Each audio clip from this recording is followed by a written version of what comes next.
பல திரைப்படங்களில் குணச்சித்திர வேடங்களில் நடித்துள்ள மேஜர் சுந்தரராஜன் இயக்கிய முதல் திரைப்படம்னா அது இன்று நீ நாளை நான் என்ற திரைப்படம் தான்.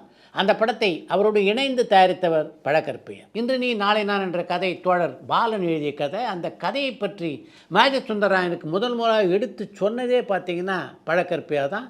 அப்படி அவர் கதை சொன்னதன் காரணமாகத்தான் அதையே படமாக தயாரிக்கலாம் அப்படின்ற எண்ணம் மேஜர் சுந்தரராஜனுக்கு ஏற்பட்டது. அதற்கு பின்னாலே பழக்கற்பையாவும் தன்னுடைய பங்குதாரராக சேர்த்து கொண்டு அந்த படத்தை உருவாக்கினார் மேஜர்.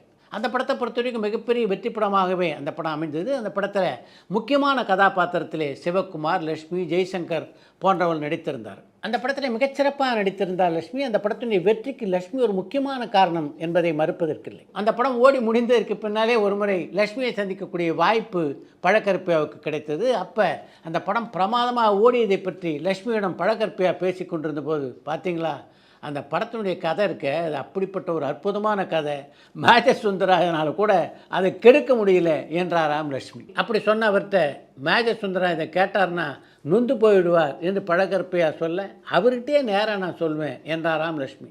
லட்சுமியை பொறுத்த வரைக்கும் அப்படி நேரடியாகவே சொல்லக்கூடிய ஒரு நடிகை தான். தன் மனதுக்கு எது சரின்னு படுதோ அதை வெளியே சொல்ல இன்று வரையிலே தயங்காத ஒரு நடிகை தான் லட்சுமி.